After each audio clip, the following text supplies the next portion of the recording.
All right, today's lecture is going to be on molecular structure and acid strength. We know that the six strong acids in water are hydrochloric acid, AQ, hydrobromic acid, hydroiodic acid,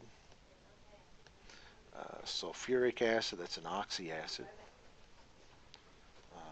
nitric acid, another oxyacid, and perchloric acid. So let's focus on binary acids first. The binary acids.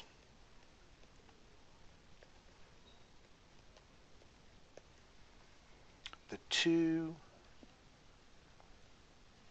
descriptors that determine whether a binary acid will be strong or weak are bond energy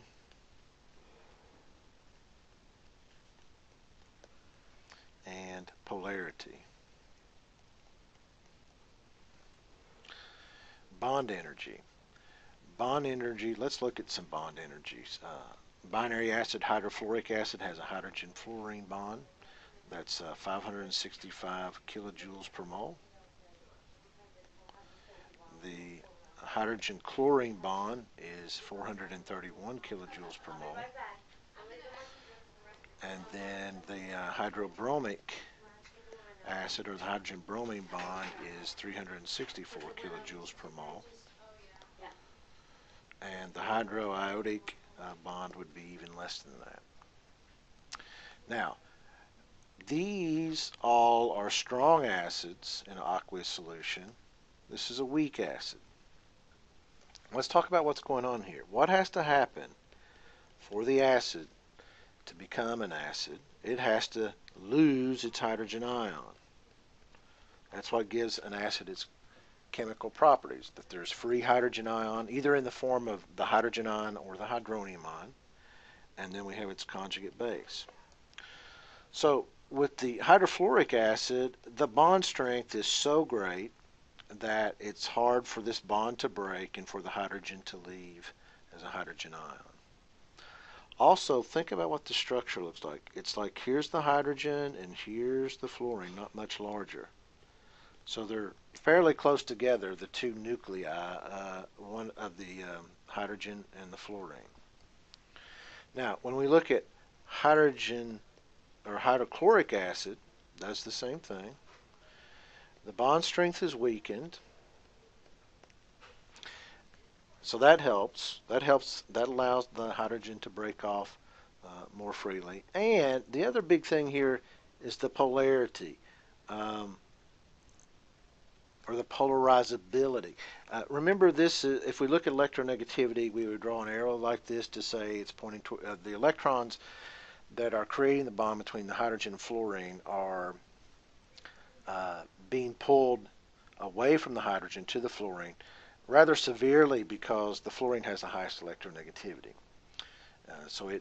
What is electronegativity? It's the ability of an atom when bonded to another atom to pull electrons to itself. So if you remember from general college chemistry, the electronegativity of hydrogen is 2.1. For fluorine, it's 4.0. For a difference of 1.9, absolute.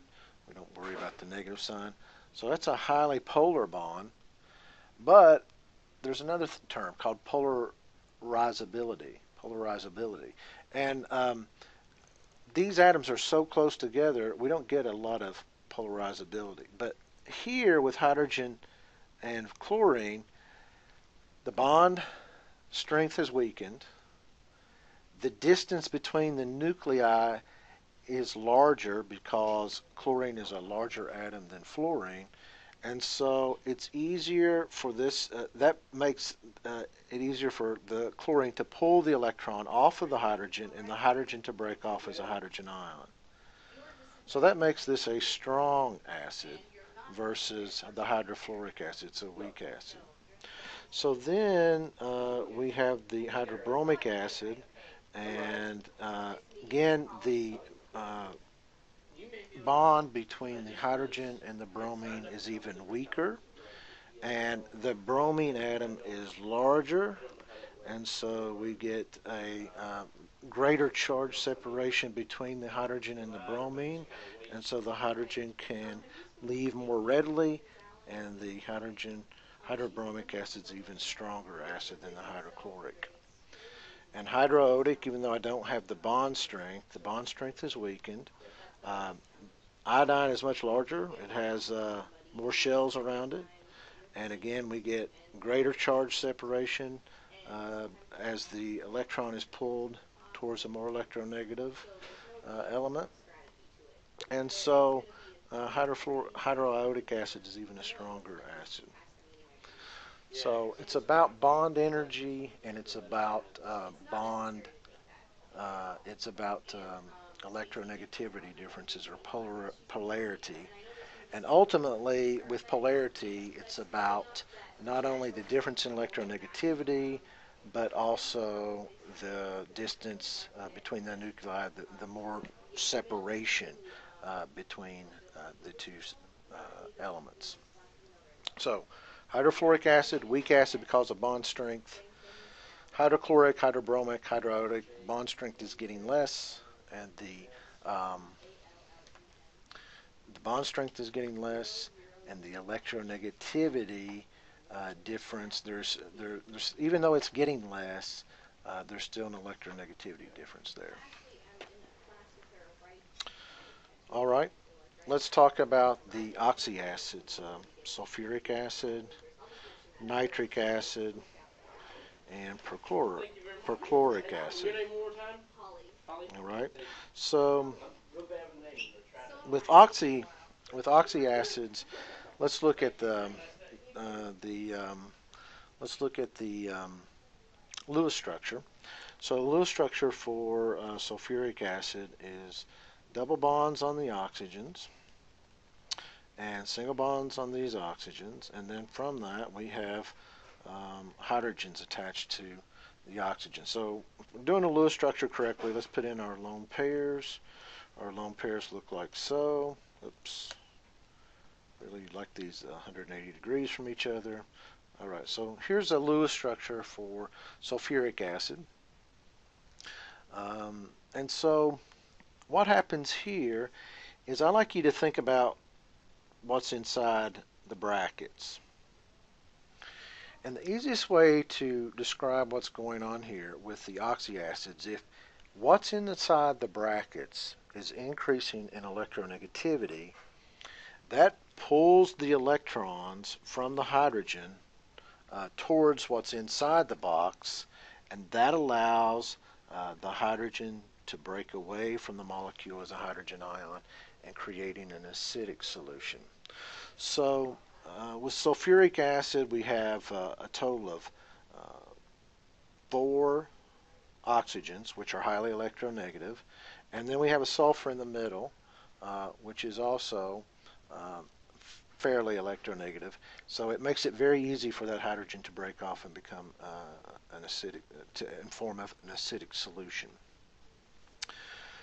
If we replace the sulfur with chlorine, let's do that and see what we get. Well, the Lewis structure for perchloric acid looks like double bond on this oxygen, double bond on this one, double bond on this one. Oops. Let me fix this. I've really done a number here, right? You got to put an oxygen here. Double bond on this oxygen. So we get a Lewis structure that looks like this. All right. So again, this is the polyatomic ion. Let's put that in brackets like so.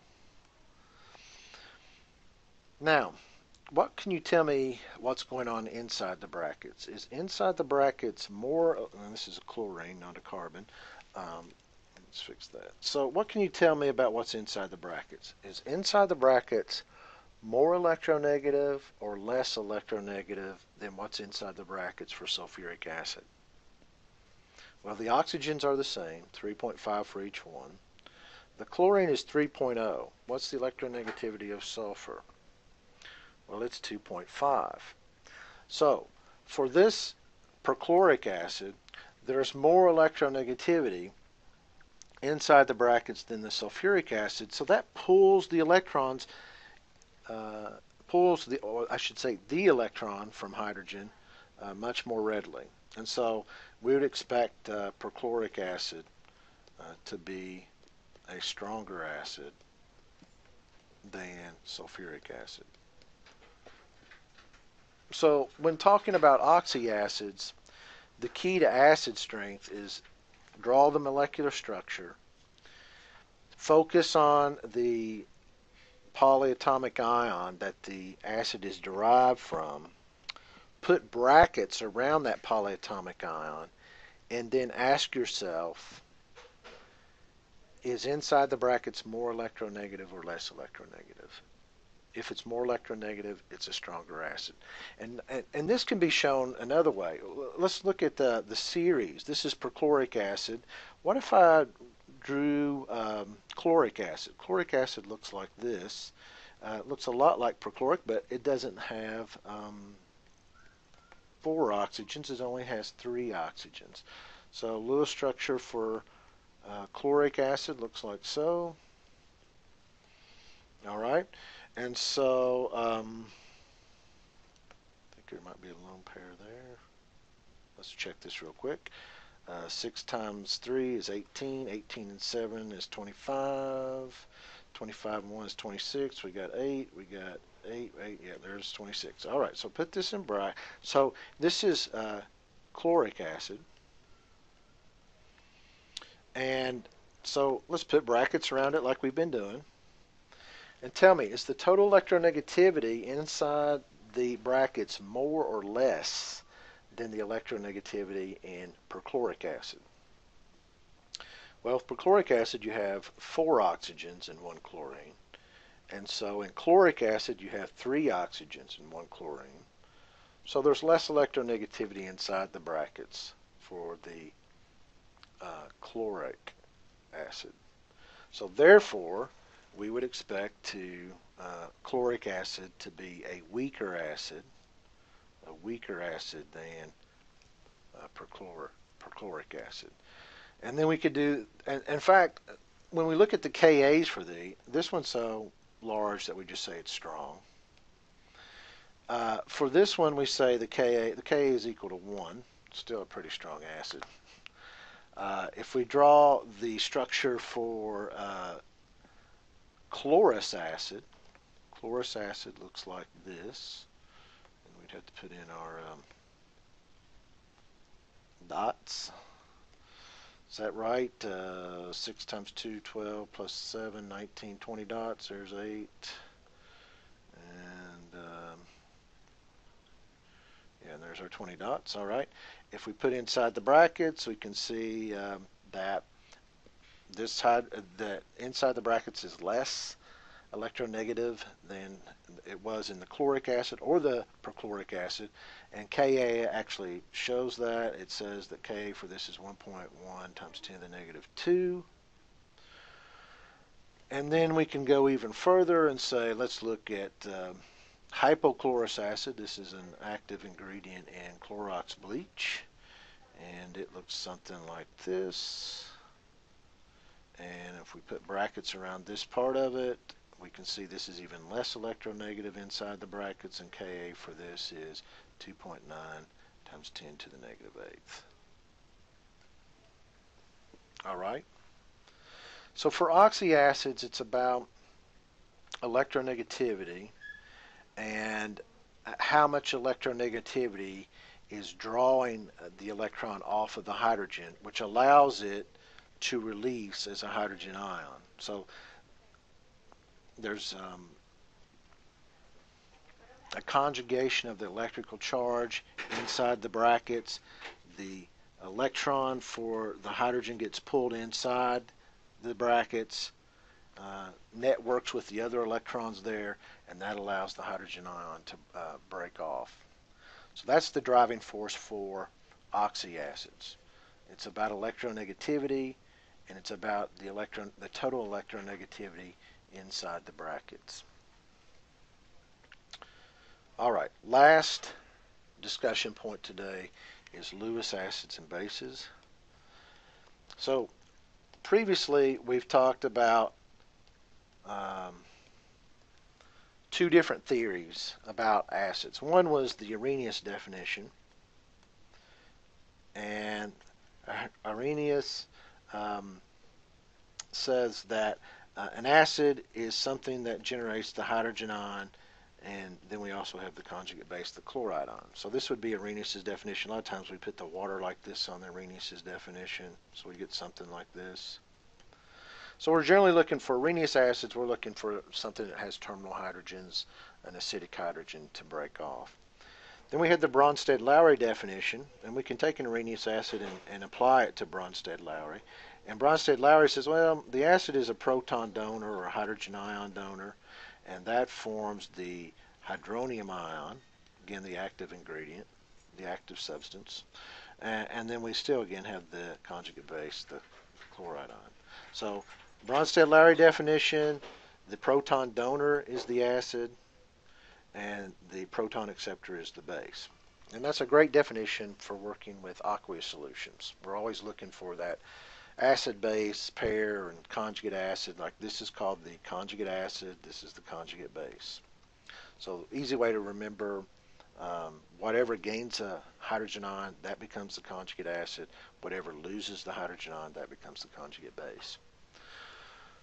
So a lot of times we don't work with aqueous systems in chemistry, especially if you're going to be an organic chemist. So we look for electron pair acceptor or donor. So let's say, let's draw the structure for aluminum chloride, and I'm going to draw it in a way that it does not follow the octet rule. I'm not going to show a double bond on the aluminum. Although this is a pretty good Lewis structure for it because the formal charges are 0 for aluminum and the chlorines. And we're going to bond that to ammonia. So instead of having, let's say, an aqueous system, we have a system based on ammonia. And ammonia is a common substance used in non-aqueous systems. All right. So when these two things bond together, we get chlorine, and it looks like this. So it looks, the aluminum pretty much looks the same.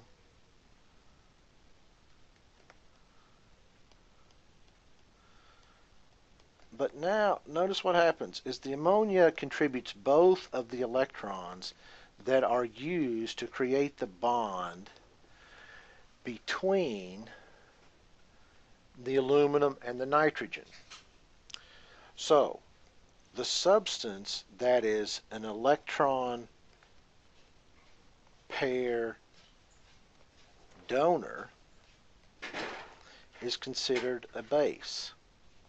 And the substance that accepted the electron pair, and I'll just say the electron pair, is considered a Lewis acid. All right. So let's look at another example to show that this can be done also in aqueous systems.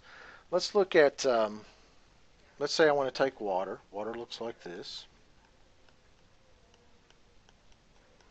And I'm going to combine that with carbon dioxide. So carbon dioxide, we've done a Lewis structure for it plenty of times. Looks like that. All right. So let's see what happens here. One of these oxygens on the carbon dioxide donates its protons to the hydrogen.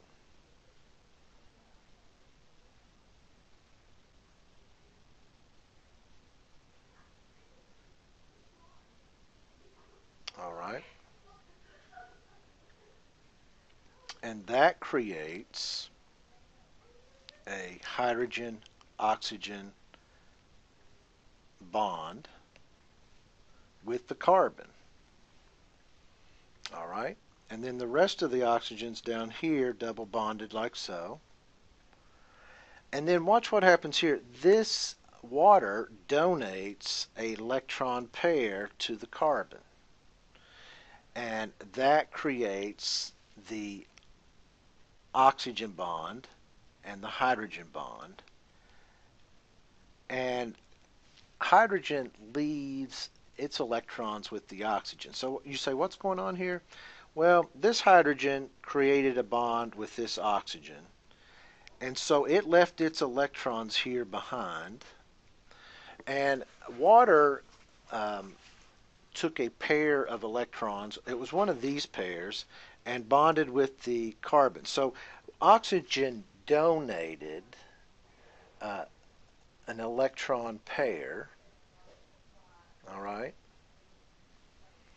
And so it is considered the Lewis base in this case. It donated this electron pair. And carbon dioxide, the carbon accepted that pair, so it's considered the Lewis acid in this case. So it's not a one-step process. I've shown it as a one-step process, but really the oxygen bonds with the carbon first. The hydrogen breaks off and bonds with the oxygen up here, and it leaves its electrons behind. And as this oxygen bonds with this carbon, it opened up the double bond between the carbon and the oxygen. But again, bottom line, this water donated a pair to create the bond. This oxygen donated a pair to create the bond between oxygen and carbon. And so therefore, the electron pair donor is the base, and the electron pair acceptor is the acid. I hope this helps, and we'll look forward to seeing you in the future.